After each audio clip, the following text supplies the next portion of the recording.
أحمد زكريا المحامي في بورسعيد. محامي مروة داوود المجني عليها في جريمة القتل المعروفة في بورسعيد في منطقة الأمل.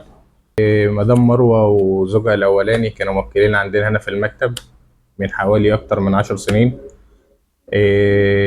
كانوا بيترددوا على المكتب هنا، الأعمال القانونية بتاعتهم كلها كانت هنا من خلال المكتب لغاية لما زوجها الله يرحمه توفى. فمروة من 6 شهور كده اتصلت بيا علشان عندها موضوع. لما جيت المكتب وكلمت معايا اتجوزت تاني شخص اسمه محمد. آه، بس كانت بتقول لي ان هو دايما متعدى عليها بالضرب، وكان على طول بنصحها تعمل محاضر ضده وجنح ضرب ضده.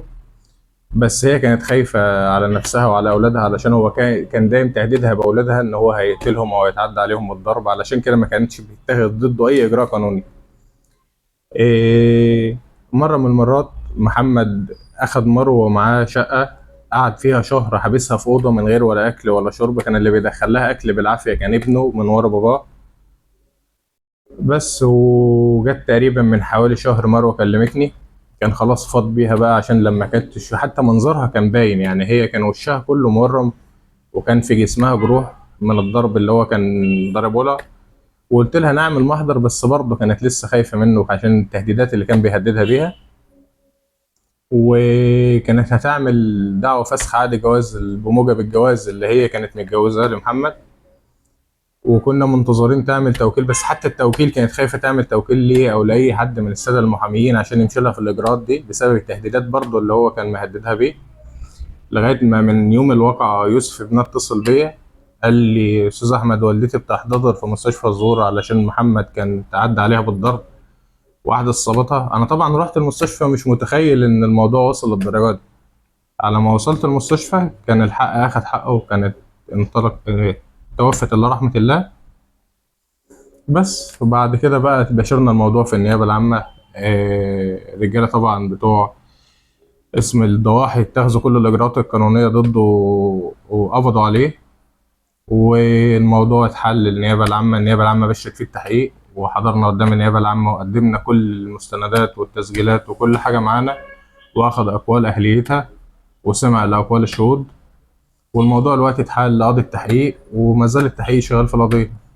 وتقريب طب الشرع طلع صعب جدا، يعني أكتر من 18 طعنة نافذة في جسمها ووشها وفي مفترق الجسم، غير الجروح السطحية اللي في جسمها.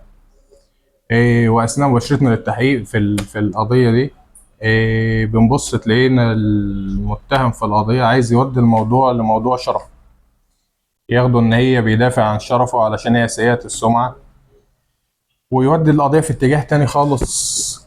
ككل الوقائع المماثلة للواقعة دي، الزوج عايز يودي القضية لموضوع شرف أو ياخدها للاتجاه ده لتخفيف العقوبة عليه. بس احنا معانا طبعا كل كلامه ده كلام مرسل، مفيش أي دليل عليه. احنا معانا الشهود ومعانا المستندات ومعانا التسجيلات ومعانا كل حاجة اللي بتفيد عكس الكلام ده طبعا. بس والموضوع دلوقتي بتباشر سلطات التحقيق طبعا، وهو مازال في مرحلة التجديد لسه ما اتحالش للمحكمة.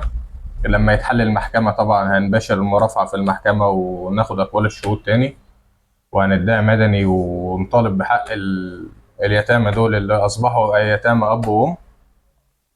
وربنا يعيننا ويوفقنا في القضية.